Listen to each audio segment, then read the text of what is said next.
From the Understood Podcast Network, this is the Opportunity Gap. Kids of color who have ADHD and other common learning differences often face a double stigma. And there's a lot that families can do to address the opportunity gap in our communities. This podcast explains key issues and offers tips to help you advocate for your child. My name is Julian Saavedra. I'm a father of two and an assistant principal in Philadelphia, where I've spent nearly 20 years working in public schools. I'll be your host. Welcome to Season 3. What's up, listeners? Welcome back to another fantastic episode. On today's show, we're going to talk about a really pressing issue that affects our educational system. The issue is racial bias in teachers. Honestly, it's such a common experience for so many of us, so many families of color, and we share this experience, yet we don't talk about it as much publicly. That feeling of not being welcome, that feeling of not feeling like you could be heard, the feeling where sometimes teachers aren't really aware of the biases that they're bringing to the table and how those biases might be impacting or affecting everybody that they interact with, but especially the students and the families that they deal with. So I didn't just want to talk about it by myself, although I could. We brought in another expert, and today this expert is really exciting to be here. I'm just hyped that she's here. So we brought Afrika Afeni Mills, MED. She is an understood expert, an author, and the CEO of Continental Drift, LLC. She's also an adjunct professor at Boston College's Lynch School of Education. Official. Please welcome Afrika to the show. What's up, Afrika? Welcome. So good to be here. I've been looking forward to it. So first thing that we always start out with is just a way for us to chit chat a little bit. And I always ask people at this point, right now in this moment, what's giving you life, Afrika? Or Professor Mills, what has given you life? What has given me life? So recently I had the wonderful experience of being the keynote speaker for Boston Public Schools' New Educator Institute. And there were about 400 new teachers there. And really being able to connect with them, to see their excitement, it really is giving me hope and giving me life because honestly, just to be for real, I'm seeing, especially from an educator's perspective, the exhaustion that so many educators have experienced, and rightly so. Because I feel like even before COVID, it was really very hard. It's been hard to be a teacher for a long time. And so the fact that there's 400 new teachers ready to go and on fire about this topic was really encouraging for me. Yeah. I'm an assistant principal, so I get to be part of the hiring process, and I get to interact with new to teaching teachers, and yes, the energy that they come in with, there's nothing like it, right? There's nothing like it. So I love to hear that 400 got to hear your words of wisdom. Yes, that's dope. Yeah. All right.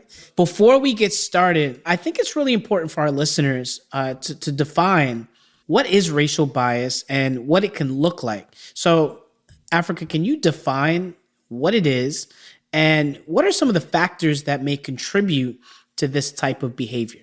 Yeah, so racial bias, it really, it begins with the fact that we've all been racialized and put into these racial categories. I think it's important to be able to note that race was something that was created, right? It was created to subjugate.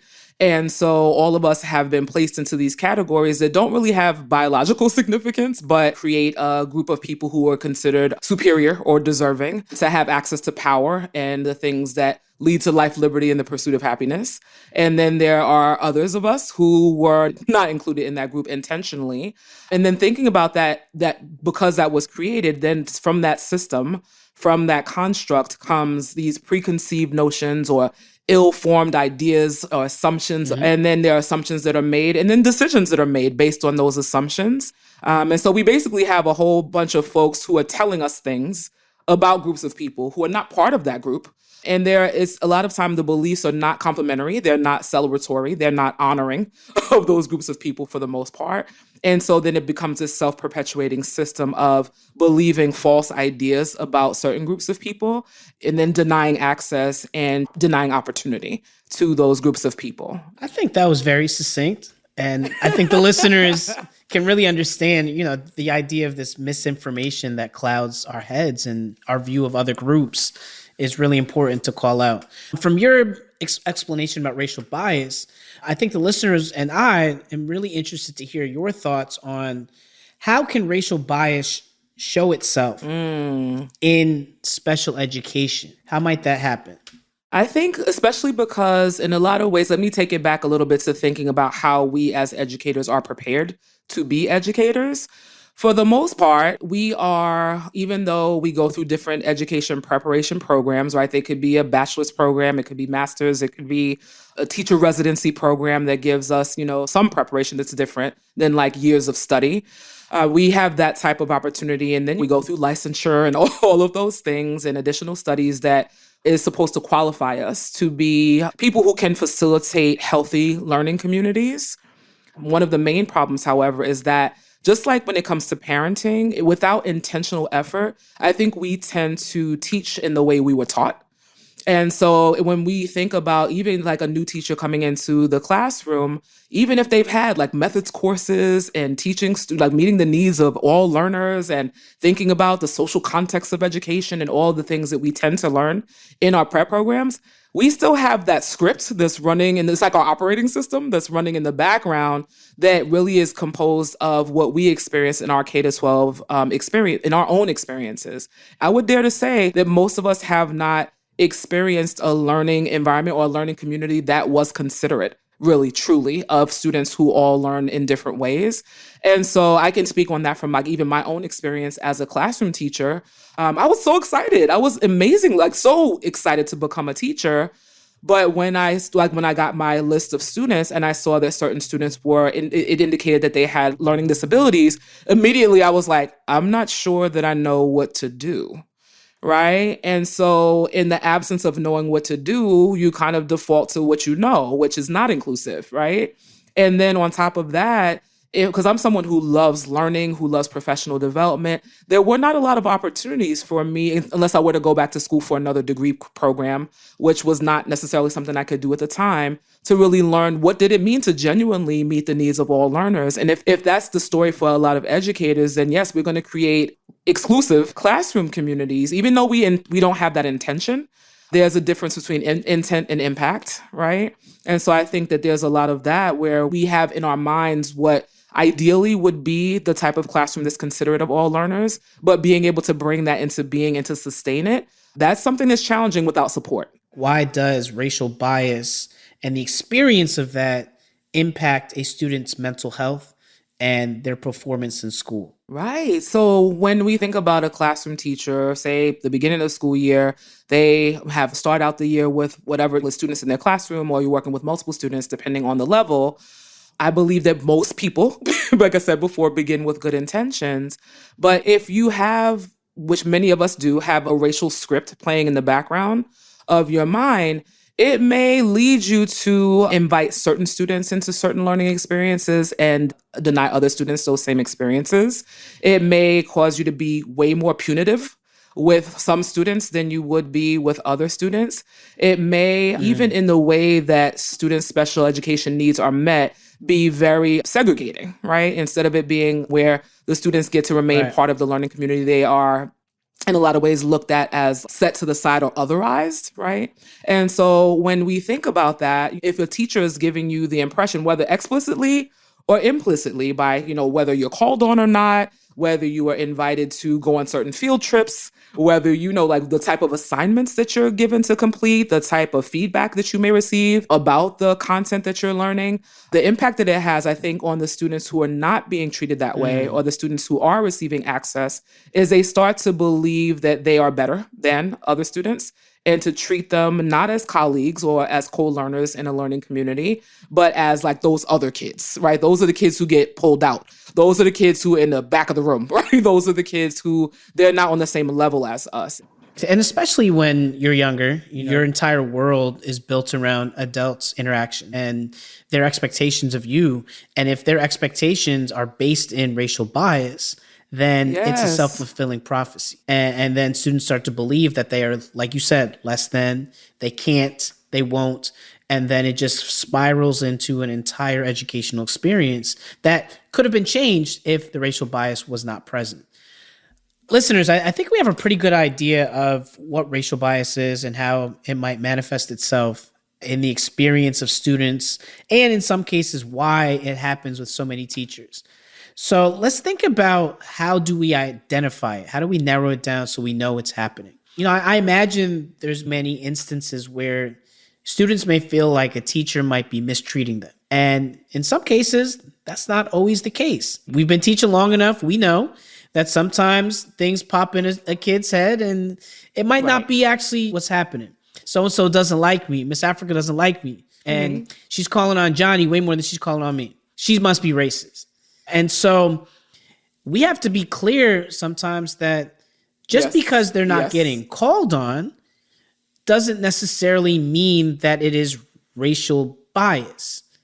Talk to us about that. Yeah, I actually have but to me it's funny because I know my son, but like it's a story from my own parenting experience. So my son, he is now 20 years old. He's a junior at Boston College. He's doing really well. When he was I believe it was in fourth grade, like definitely an upper elementary grade, he came home and was like, "Mommy, my teacher's not calling on me." He was like, I don't remember if he specifically said, "I think that she's racist." But for me, because we navigate racial trauma, that was one thing that came to mind for me, right? Is that my son is saying that he's being treated unfairly by his teacher. And now I'm triggered, right? Because I'm like, I know how this can be for a Black boy in school. I don't want to like take this lightly. However, because I know my son, I was like, okay, let's pay some close attention to this. So I said, without making a big deal about it, I want you, when you go to school tomorrow, I want you to just like take some tally marks of how often you are being called on. And so then he did that. He went to school. He came back. He was like, "See?" And he said, "I raised my hand this many times and she only called on me this many times." And I was looking at the tally marks. They were pretty substantial. So I'm like, "Kai, it looks like you got called on like 4 or 5 times in this period of time." So what he actually meant was that every time he raised his hand, he wasn't being called on. And so I was like, oh, that's different. And then I could have a different conversation with him. It's good that you want to participate, but other students need to participate as well. So just because you're not going to be called on every time that you want to, and that's okay. But I also didn't want to discount how he might be feeling, because just because that those receipts that he collected that day to show that he actually wasn't experiencing what he may have thought, like unfairness in his mind, it doesn't mean that something else in the classroom that he was experiencing wasn't happening the way that it should. So I'm like, in that instance, that wasn't something that was a concern for me, but I was paying attention to other things. Yeah. I love that example. And I think all of our parenting adults listening, that's something that you can take from that. Listen to your kids. Create the environment where they can come to you for something that they're feeling. And what I heard was that you didn't discount what he was feeling. You didn't try to explain it away. You didn't try to say yes or no. You told him, "Here, try this," and then we could talk about it. And I think when it comes to anything related to feelings around race, it's really important not to immediately jump to conclusions. And so here's the flip side of this. So let's say it actually is happening. Let's say that a teacher is actually mistreating a student. What could that look like? Give us a couple of concrete examples of what specific racial bias experiences could look like in a classroom, so our parenting adults know this is what you might see.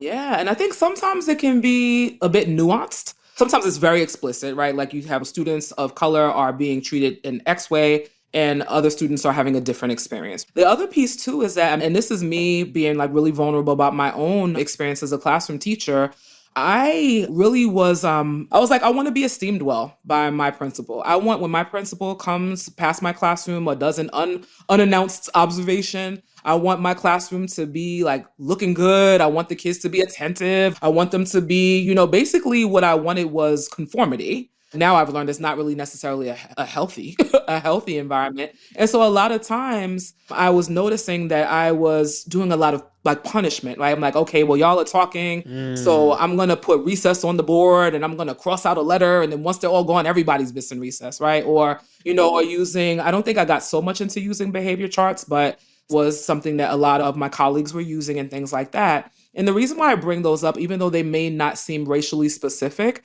is that one of the things I've learned in my journey as a teacher developer is that most of those ways of being and treating students and thinking of management in schools where there are larger percentages of kids of color, it's very different than other environments where there are not a majority of kids of color, where they're mostly white students.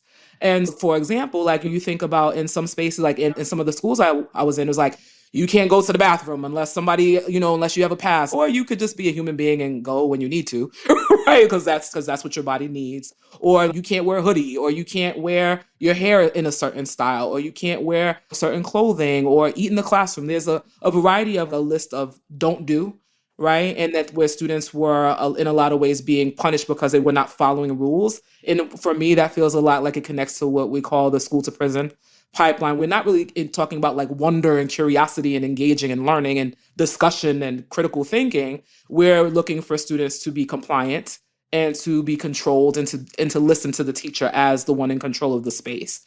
And so I think it's really important for us, especially if we're working in a community where there are larger numbers of students of color, look at the way we think about classroom management. Yes. What is the language that we use? What is our posture? What are we looking to like catch students doing something quote unquote inappropriate, or are we looking for ways to reflect on our own thinking and our own decision making in the way that we engage with students and families? And so I think in a lot of ways that can show up in ways that may not look racially explicitly, oh, this is about race, but when we dig underneath it, it's like, yeah, we're noticing that students of color are being treated in a much different way in their school communities than white students may be treated. So some of that, and then some of it is just very explicit where the curriculum doesn't include content that really reflects different people groups. So that, I don't think people think of that as like racial bias, but it is. And especially nowadays when we're thinking about or noticing how things are going in the country around like book bannings and legislation against teaching history as it happened. There's a lot that is happening right now that is feeding racial bias. It's actually not coming against it. It's actually perpetuating it. Appreciate it. So, really as a parenting adult or a family member, going back to what Afrika said, it's really important to have conversations with your children. It's really important to bring this up with them, and not to say that they're going to experience it, Yes. but it's important to create the space where they feel like they can share, even if they do. Let's think about, just like you said, all the things happening with the government, and we're not going to go too deep into that. There's a lot of legislative changes, right? Like legislation is definitely, it's being seen in education more so than in the past. And so I'm interested to hear, and for the listeners especially, are schools required to implement strategies to reduce racial bias and promote equity in education? I think when you look at standards in different states, when you look at the mission and vision statements of a lot of schools and districts, there's a lot of statement about meeting the needs of all learners. Everyone is welcome. We want to make sure that we are a school community and everyone should thrive. If you look at any statement that a school puts out, it is named that this is what people believe and what they say that they espouse. Hard stop. However, when we're starting to look at what's actually happening, not only when it comes to like race specific content instruction, where there are a number of districts who are actually resisting social emotional learning in their spaces, which is a way for us to regard one another as human beings and for us to all be able to be together in a space where we feel safe, where we feel we can take risks, where we feel understood and seen, where we can make mistakes and learn from them, where we can be able to notice what might be happening with us inside and why. Those are really important parts of being able to create and sustain a healthy school community. And the fact that so many schools are looking at social emotional learning almost as like a gateway to talking about inclusive educational practices. And so they're trying to cut that off. I feel like that is actually an assault on being able to have a safe space for students, for every student to feel safe. And so like the question you ask is important because it's like, are they required? To me, I feel like morally, yes.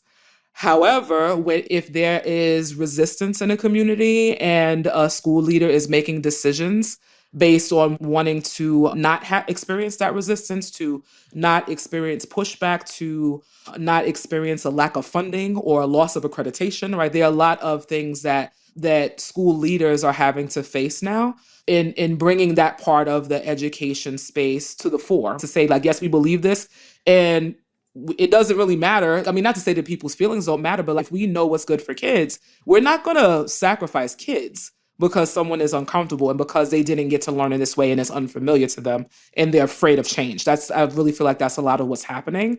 And so it should be what's part of every school community. I believe that it's changing in a way that's not good, in a way that's really destructive. Yeah, it's very destructive. And, for our listeners all around the country, we have people in different states, and different states have different experiences. Different school districts have different experiences. And so if you're listening and you're interested to find out, go on the school's website and see what is the mission and what is the vision of the school or the school district. And you may or may not find language around the idea of equity or social emotional learning or inclusivity. But if it's not present, then that's a conversation point to be brought up with the Board of Education and the governing body of the school. And so those that are Title I schools, meaning those that receive federal funding, are required by law to not discriminate and to not be an inclusive space. Those are some things that you can look for, the mission and the vision on the website. And usually it's pretty prominent on the school's website, but check that out. And that's going to tell you a lot about what they think. Let's imagine that a student is experiencing mistreatment from a teacher. Yes. What immediate steps should parenting adults take to address the issue effectively? I think some of this is like what's developmentally appropriate, right? So if I'm talking about a kindergartner, a first grader, a second grader, I would not put them in the place of needing to go and necessarily say these things themselves to their teacher. I think that should come directly from the caregiver. But I will say that, especially because a lot of what we're talking about has to do with student, like legitimate student voice and agency, and listening to students and believing them when they tell us that they're experiencing some type of discomfort. And so I think that as the students get a little bit older, like I would say even third grade, and some people might disagree with me, but once they get to be in a place where they are able to articulate how they're feeling or what they're noticing, I would not say to send the child to have that conversation with the teacher on their own. I think that it's really important for one of two approaches, not to say that those are the only approaches.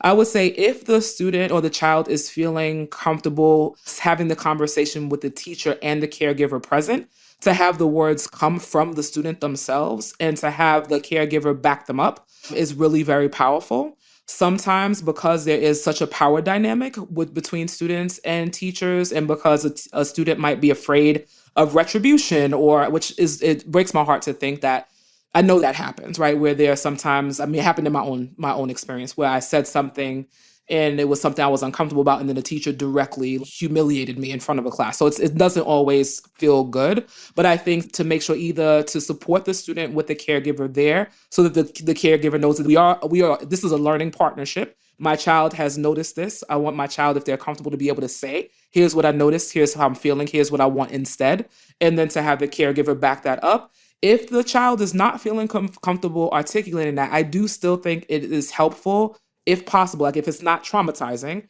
for the student to be there and to have the caregiver lead the conversation. But I think it's really important it's not like a gotcha for the teacher, or not, okay, like I'm trying to shame you or anything like that. It's like, I am my child's first teacher, and I know my child. I am invested in my child's wholeness and wellness and thriving. And whatever is happening in this classroom, I want you to have the opportunity to hear either directly from the child or directly from me that this is happening, that we notice it and that it needs to change, right? And to come up with a plan of how it's going to change, and to really have a continued plan of how we're going to keep in touch about this to see that it's changing, right? To be able to have that conversation. If things don't change after that, then I think then you need to level it up, right? You need to be able to involve administrators and things like that. Hopefully it doesn't get to that point. Sometimes it does need to, unfortunately, but I think that really being able to enforce just like we were talking about the school's mission and vision statement. So many schools will say, like, we really believe in family and community engagement or family and community partnership. But the way that looks oftentimes is, okay, so when we have conference night, or when we have literacy night or math night, Or if we have an open house, we want you to come to the school, but we're not really expecting to see you aside from that, right? Yeah, I mean, I would say from an administrator view, writing and having written record is always paramount. If your child is coming home and saying certain things are being experienced, Yes. I would make sure to keep some sort of written record somewhere with timestamps so that there's a date attached to when this happened, just so that, if it has to come to something else, you have a written record of this and it's something that you can use. And, inquiring with other people to see, are there other children experiencing similar things? It's really important. Like you said, the idea of community. I know my own their classroom, we're friends with a lot of the parents. So we talk a lot about the teachers. Sometimes I got to play devil's advocate and say, wait, hold up. I'm a teacher too. I'm an educator. Hold up. And that really helps you level set. Is this something that's legitimately happening, or is this something else that I need to address with my child? All right, so let's think about students that might be a little older and they also might be experiencing racial bias. What are some ways that we can help them advocate for themselves instead of us jumping into the mix as their families? What can they do in the moment? Can you give us one really good strategy that is tried and true? As much as possible, establish a relationship of your own as a student with your teacher that earlier on. So for example, when I got to college, a lot of people would tell me oh yeah, go to office hours or spend time with your professor, letting them get to know you and you getting to know them. So they're not, you're not just a face in the crowd, right? That actually will be beneficial to begin that earlier. Sometimes it's tough because if the learning community is not engendering student leadership and students really taking helping to participate in leading their school community, then it's really incumbent on the students to do that themselves and starting maybe student organizations and things like that. But I would say that try from the beginning to establish relationships with each of your teachers where you can provide that back and forth feedback. Sometimes that may not be welcome, so then I feel then I'll recommend something different. But trying to establish an open communication from the beginning is helpful. I do think it's something that I noticed happen. I think it was around the time of the pandemic where there were all these groups of students. I think it was a Black at movement. I saw it on Instagram. It was Black at this school and Black at this school. And they were here's my story. Here's what's happening to me. Let's get together. Let's talk about it. So I'm just I know some teachers felt like they were put on blast and, they felt like they were being shamed and they're oh, I didn't know you were feeling this way. So it's okay, so let's go ahead and let folks know ahead of starting the social media movement. That would be ideal. But then also too is make your voice known. I think even to develop their own student-led groups. And if you have a faculty member who is supportive of you, then that can be your advisor. That's ideal. But to really get together and to, like you were saying earlier, to be solution-oriented, I don't want to just get together and complain about a teacher. I want to vision cast and I want to freedom dream and think about what type of school environment I want to have and what type of learning experience I want. And then let's create that and communicate it out and let's move toward that, because we know not enough people ask kids, but kids know what type of learning experience they would like to have and how they would like for things, what things are working and what things they would like to be different. So I think forming more student-led organizations where they are able to bolster one another's voices so they're not isolated, no matter what the school, whether it's in a school where it's mostly kids of color or even if there are fewer kids of color, is being able to support one another and to say, this learning community matters to us and we are dedicated to it being healthy, even if we have to say hard things. Y'all heard she gave us about 6 different things to do. So Vision Cast, I love that. And what'd you say, Freedom Dream? Freedom Dream and Vision Cast. Bettina Love, I got to shout her out because, yeah. So before we go, I would love to know if specific resources like websites, books, or webcasts, podcasts, videos, YouTube channel, anything that you would recommend for guidance on how to manage racial bias in the classroom. I have a TED talk that came out this spring called 4 Ways to Have Healthy Conversations About Race. It is an 8-minute listen. I think that it could be really helpful in starting the necessary conversations that we must have in order for us to be more racially healthy and to have better racial consciousness development as educators. One of the most amazing and I think underutilized resources that I've seen over the past couple of years is the Center for Anti-Racist Education has a framework that was developed, and it can be found on Val Brown EDU, Val Brown's website. She hosts the framework there, and it really it has a whole framework for moving, starting out looking at our common humanity, and then moving from that foundation to really leaning into historical truths, and then developing our critical consciousness. It's there's 5 components, and it provides so many really great resources for developing that type of environment. I love it. I shout it out whenever I can because it really provides some self-assessment tools and examples and things that we need to be able to change. We need to be able to see what it can look like. And I think that gives us a really great way to do that. All right, Afrika, you got to make sure you come back because there's a lot more that we need to talk about. But this has really been an amazing episode of The Opportunity Gap. I just appreciate you. I appreciate your candidness. I appreciate you sharing personal stories. Agree. Thank you. I appreciate you taking the time to join us. Yeah. So listeners, this has been another great episode of The Opportunity Gap. I want to again thank Afrika for joining us. The conversation is critical. It's critical, and it is something that we can't just let live here on a podcast. If you do listen, please continue this conversation with your children. Continue this conversation with your friends. But before we go, I have a few resources I'd like to share. We'll definitely be linking them in the show notes. First and foremost, our Understood article. The article is entitled, How to Make Sure Families of Color Are Heard by the School. The article is entitled, How to Make Sure Families of Color Are Heard by the School. Your TED Talk, Afrika's TED Talk, 4 ways to have healthy conversations about race. TED Talk, 4 ways to have healthy conversations about race. And from the Center of Anti-Racist Education, valbrown.edu, there's an amazing framework that you can use to reference. And as always, listeners, the biggest resource you have is your community and your circle. Check in with each other. Check in and make sure that you all are fighting that good fight. Until next time, thank you so much, listening. The Opportunity Gap is produced by Tara Drinks, edited by Sin Pim. Alana Milner is our production director. Our theme music was written by Justin D. Wright, who also mixes the show for the Understood Podcast Network. Laura Key is our editorial director. Scott Cochere is our creative director. And Seth Melnick is our executive producer. Thanks for listening, and see you next time.